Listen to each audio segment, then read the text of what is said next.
오늘은 특별히 계속해서 시리즈 설교 우리 여호수아서를 묵상하다가 이제 특별히 감사주일이라 제가 이제 시편, 오늘 주님께서 저희들에게 주시는 말씀은 시편 100편입니다. 시편 100편 1절에서 5절 짧으니까요 한 목소리 함께 공독할 텐데 시편 100편 1절에서 5절까지 말씀 우리 함께 공독하도록 하겠습니다. 시작. 온 땅이여 여호와께 즐거운 찬송을 부르짖어라. 기쁨으로 여호와를 섬기며 노래하면서 그의 앞에 나아갈지어다. 여호와가 우리 하나님이신 줄 너희는 알지어다. 그는 우리를 지키시며 우리는 그의 것이니 그의 백성이여 그의 기르시는 양이로다. 감사함으로 그의 문에 들어가며 찬송함으로 그의 궁정에 들어가서 그에게 감사하며 그의 이름을 송축할지어다. 여호와는 선하시니 그의 인자하심이 영원하고 그의 성실하심이 대대에 이르리로다. 아멘. 할렐루야. 아멘. 네. 여러분 감사하십니까? 아멘. 네. 감사가 막 넘치는 그런 삶을 사시는 저와 여러분이 되시길 바랍니다. 아멘. 아니요, 되십시오. 아멘. 선포해야 되니까. 오늘 여러분들과 함께 나누는 시편 100편은요. 감사로 예배를 드리는 시편 중에서 우리가 가장 대표적인 시편이라고 할 수 있습니다. 이 짧은 5절의 노래에서 말씀은 예배에 대한 모든 걸 사실은 담아내고 있습니다.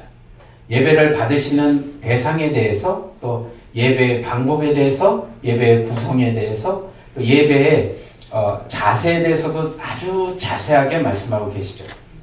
또한 찬양의 방법이나 찬양의 중요성에 대해서도 배울 수 있는 구체적인 말씀들이 들어 있습니다. 본 시편 100편을 담고 있는 그 깊이와 은혜를 이 짧은 시간에 다 헤아린다는 것은 무리가 있기 때문에 그래도 오늘 주시는 말씀을 통해서 우리의 삶에 또 추수감사절 주일을 지키는 오늘 감사에 대한 마음을 함께 나누면서 진정으로 우리 삶에 감사를 생각해보는 그런 시간을 짧지만 가져보도록 하겠습니다. 자, 말씀을 통해서 배우는 감사의 교훈 첫 번째는요. 감사는 하나님의 임재와 만나는 첫 번째 길이라는 걸 기억하시기 바랍니다. 뭐라고요? 하나님의 임재와 만나는 첫 번째 길이다. 예, 감사를 하시면요. 자, 4절을 보시면 뭐라고 되어 있냐면 감사함으로 그 문에 들어가며 찬송함으로 그 궁정에 들어가서 그에게 감사하며 그 이름을 송축할지어다. 아멘. 감사함으로 그 문에 들어가며 라는데요. 문입니다. 어떤 문이요? 바로 하나님의 문이죠. 유대인들에게 문이 성전으로 들어가는 문이었다면 오늘날 우리 성도들에게 이 문은 바로 하나님의 임재와 만날 수 있는 문이라는 겁니다. 그렇다면 문을 실제적으로 여러분들이 있는 집에 있는 문을 한번 생각해 보시죠. 자, 집에 들어가기 전에 가장 만나는 것이 뭐예요? 먼저 만나는 게 문입니다. 네. 내 집으로 들어갈 수 없다면 그건 제 집이 아닌 거잖아요. 마음대로 들어갈 수 없다면 내 집이 아닌 거죠. 그 문입니다. 그 문을 열기 위해서 우리가 뭐가 필요하죠? 집주인이 필요한 게 뭐예요? 키잖아요. 여러분들이 갖고 있는 그 문의 열쇠, 그걸 꽂고 돌려서 열고 들어가야 된다는 겁니다. 이것이 감사합니다. 여러분들이 하나님의 자녀, 하나님의 성도라면 하나님의 집에 들어갈 수 있는 자격이 누구에게나 있다는 겁니다. 누구에게나. 자격이 주어진 것은 예수 그리스도를 나의 구주, 나의 주님으로 믿는 모든 자들에게 주시는 은혜이며 선물인 것이죠. 그렇다면 그 후에 자격이 주어진 성도들이 아무리 열쇠가 있다고 하더라도 그 문을 열고 들어가기 위해서 또 하나 필요한 것이 있는데 그것이 바로 오늘 본문에서 말씀하고 있는 것이죠. 감사입니다. 감사함으로 하나님의 문에 들어가며 하나님의 임재와 직면하는 것. 그것이 우리가 필요하다는 것이죠. 특별히 시편 기자가 감사라는 단어 말고 찬양이라든가 인내 아니면 헌신, 순종 그런 단어를 썼다고 해서 잘못된 건 아닙니다. 아닌데 특별히 시편 기자는 감사함으로 그 문에 들어간다고 하고 있죠. 그러니까 그 뜻이 그것이 무엇을 뜻하는 것이냐 하면 감사가 하나님의 임재와 만나는 가장 첫 번째 길임을 강조하고 있는 거기 때문에 그렇습니다. 감사가요. 자, 저는 종종 때때로 찬양은 있으나 감사가 없는 경우를 많이 보기도 합니다. 예를 들어서 뜨거운 찬양 집회에 우리가 참석해요. 막 눈물 흘리고 손 들고 찬양하고 감사하고 그리고 집에 들어가서 욕하고 싸웁니다. 그게 우리들인 거잖아요. 자, 보시면 은혜를 많이 받은 찬양 중에 은혜를 많이 받고 찬양 집회, 실제로 제가 봤던 것 중에 찬양 집회를 끝나고 나서 여러 곳에서 오셨어요. 그래갖고 주차장이 정말 막 2중, 3중 파킹돼 있고 막 굉장히 복잡했거든요. 나가면서 싸우시더라고요. 조그맣게까지 손 들고 계셨던 분인데 제 바로 앞에 서 계셨던 분을 제가 더 기억을 하죠. 그게 감사함이냐. 그죠? 뜨거운 찬양이 있고 눈물은 있는데 감사함이 없었다는 거죠. 그러니까 그럴 수밖에 없는 겁니다. 왜냐하면 그 뜨거웠던 건데 돌아서서 냉랭하고 메마른 심정이 될 수 있다는 것입니다. 왜냐하면 감사가 없기 때문에 그렇습니다. 인내도 마찬가지죠. 인내를 감사함 없이 하면 억지로 하게 되는 매우 힘든 일이 되고 맙니다. 감사가 없다면 순종은 진심과 감동이 없는 그냥 형식적인 것이 될 수밖에 없다는 것이죠. 주님은 우리의 모든 삶에 감사가 있는 찬양, 감사가 있는 인내, 감사가 있는 순종을 받기를 원하신다는 것을 꼭 기억하시는 저와 여러분이 되시기 바랍니다. 그렇게 사셔야 된다는 겁니다. 감사가 넘치는 하나님의 문으로 들어가는 첫 번째 열쇠인 감사를 여러분의 삶에 어떻게 해요? 제가 누누이 강조하는 거, 여러분 삶에 적용을 하셔야 된다. 주일날 예배 시간에 아니면 유튜브로 열심히 말씀 듣고 열심히 암송하고 너무 좋아요. 그런데 적용이 없다면 내 삶에 아무 의미가 없다는 것입니다. 그게 감사가 여러분이 매일 만나는 하나님과의 첫 번째 교제의 시작이 된다는 것입니다. 두 번째, 말씀을 통해서 배우는 감사의 교훈은요. 감사는 하나님 앞에 내가 어떤 존재인지를 깨닫게 하는 것입니다. 뭐라고요? 감사는 하나님 앞에 내가 어떤 존재인지를 깨닫게 하는 것이다. 하나님께 감사한다는 것은 하나님 앞에서 내가 누구인지, 내 실존이 무엇인지를 깨닫게 하는 겁니다. 그러니까 쉽게 예를 들어서 누군가에게 감사합니다라고 표현을 할 때 감사를 받는 상대방에게 내가 감사할 것이 있는 존재라는 것을 인식하게 만드는 겁니다. 반대로 상대방으로부터 감사합니다라는 인사를 받은 겁니다. 그것은 상대방이 감사할 만한 무언가를 준 존재가 나임을 인식하게 한다는 겁니다. 이해되셨죠? 자, 하나님께 감사함으로 그 문에 들어간다는 말은 이 의미를 담고 있는 겁니다. 그래서 시편 기자는 4절을 시작하기에 앞서서 그 앞구절에 우리의 존재가 어떤 존재인지를 명확하게 보여주는데 3절 우리 함께 읽어보도록 하겠습니다. 시작. 여호와가 우리 하나님이시를 너희는 알지어다. 그는 우리를 지으시며 우리는 그의 것이니 그의 백성이요 그의 기르신 양이라. 아멘. 우리가 어떤 존재라고 말씀하시죠? 하나님께 지음받은 자였고요. 하나님의 백성이라고 말씀하십니다. 이것이 하나님께 감사로 나아갈 수 있는 자격이 주어진 우리의 신분이고 우리의 존재라는 겁니다. 이걸 기억하고 계셔야 돼요. 감사에 대한 글을 찾다가 소설 로빈슨 크루소를 쓴 다니엘 디포라는 사람의 글을 잠깐 읽었는데 매우 인상이 깊어서 여러분들에게 짧은 한 문장을 읽어드리려고 합니다. 그는 이런 말을 했어요. 부족한 것들에 대한 불만족스러워하는 것은 지금 가지고 있는 것에 대한 감사가 없기 때문이다. 굉장히 마음에 확 와닿았어요. 이 말을 바꾼다면 이렇게 바꿀 수 있지 않을까 싶습니다. 지극히 부족한 것도 감사치 않을 것이 없다라는 겁니다. 우리 주위에 우리가 갖고 있는 모든 것에 감사하지 않을 이유가 없다는 겁니다. 우리가 우리의 부족함과 약함에 감사하지 않는다면 결국 우리는 우리를 지으신 하나님을 부끄러워하는 것밖에 되지 않는다는 것이죠. 왜 그럴까요? 하나님은 우리를 지으신 토기장이시고 우리를 인도하시는 분이시기 때문에 그렇습니다. 그럼에도 여전히 우리는 지금의 삶이 힘들고 가진 것이 없어 체념하고 푸념하며 사는 것이 또 막막할지라도 하나님 앞에 어떤 존재인지를 인식하는 것만으로도 감사할 수 있어야 한다는 겁니다. 감사해야 한다는 것입니다.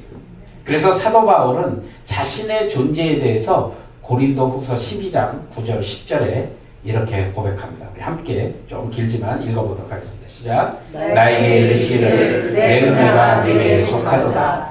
이는 내 능력이 약한 데서 온전하여지리라 하시니라.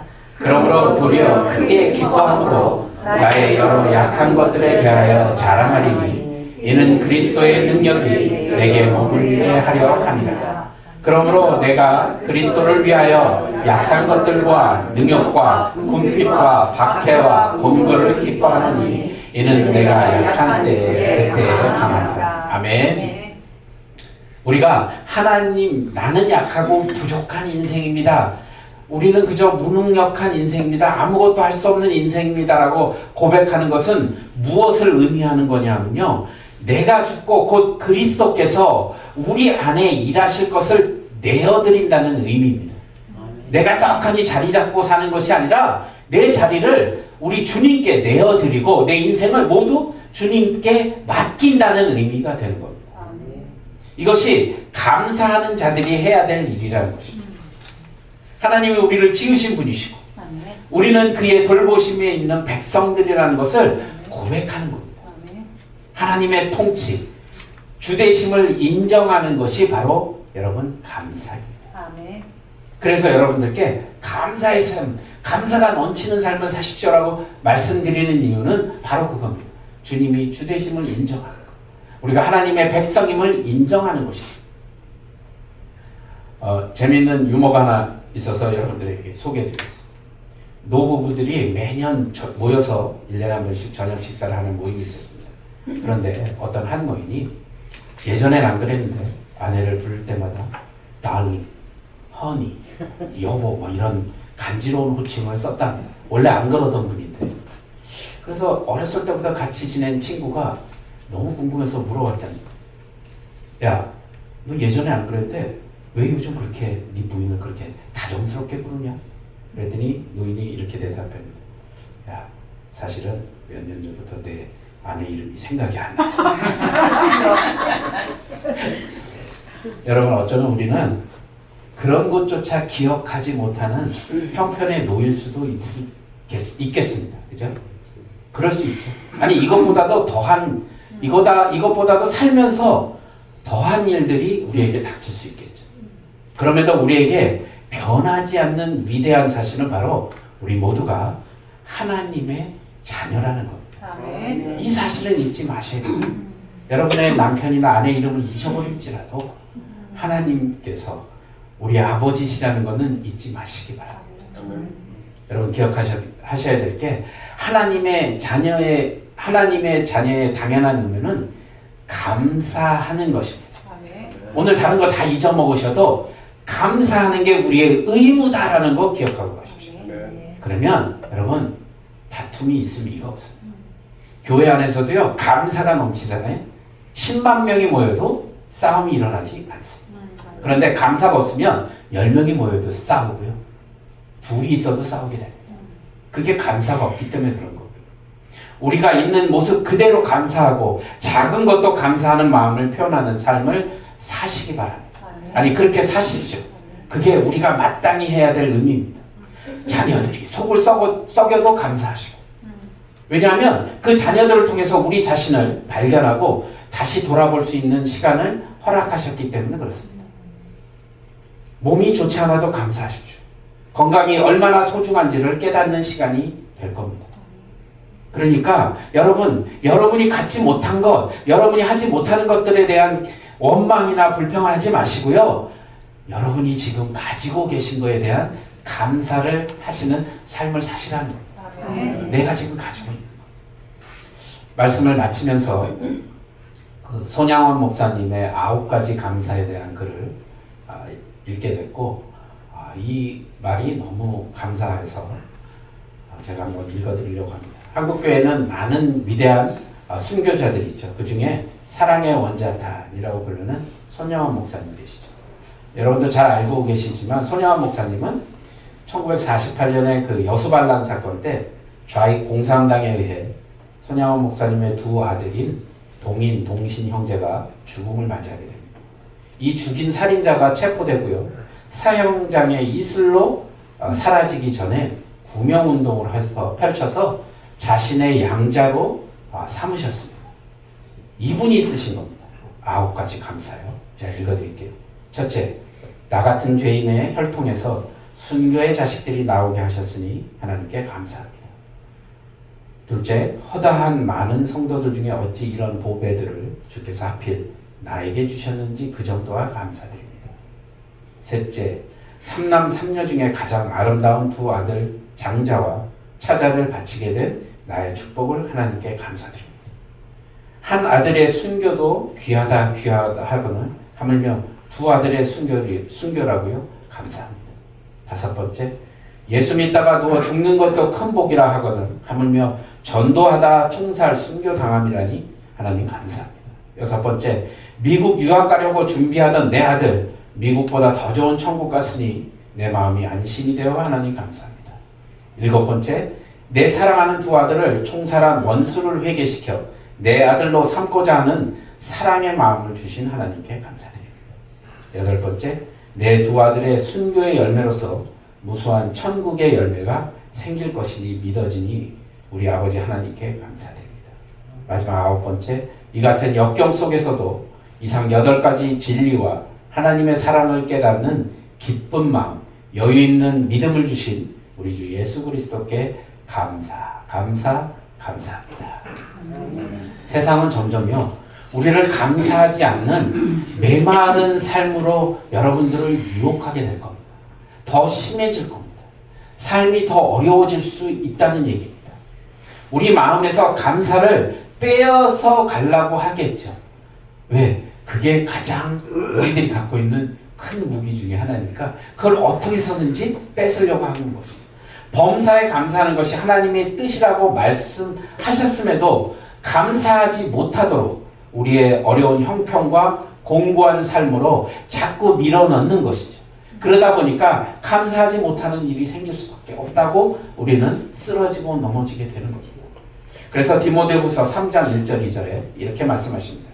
너는 이것을 알라. 말세에 고통하는 때가 이르러 사람들이 자기를 사랑하며 돈을 사랑하며 자랑하며 교만하며 비방하며 부모를 거역하며 감사하지 아니하며 거룩하지 아니하며. 이게 말세에 지금 있는 이야기예요. 말세가 되면. 근데 여러분 지금 쭉 읽어보십시오. 지금 이 시대에 벌어지고 있는 일들이 말씀에 나와 있다는 겁니다. 그 중에 특별히 감사주일이니까 감사하지 아니하며. 감사하지 않는다니까요. 자, 그래서 이번 주는 특별히 제가 말씀을 짧게 준비한 이유가 꼭 적용 하나 우리 해봅시다라고 여러분들에게 말씀드리고 싶습니다. 자, 오늘부터, 오늘이라고 하면 언제부터요? 지금 이 순간부터 2025년 송구 영신 예배까지 일단 먼저 우리가 트라이 해보겠습니다. 자, 이제 금지 단어 여러분들께 말씀드리겠습니다. 교회에서, 가정에서, 직장에서 금지 단어. 첫 번째, 힘들어.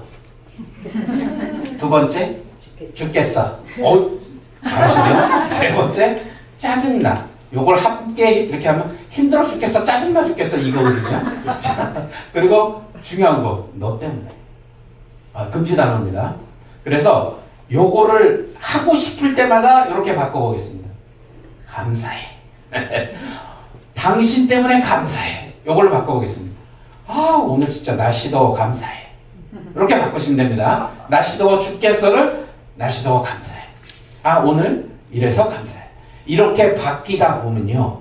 내 언어가 바뀌면 뭐가 바뀌냐면 내 삶이 바뀌고 내 행동이 바뀌게 돼 있어요. 누가 여러분들을 화나게 하거나 감사하십시오. 이게 습관이 돼야 됩니다.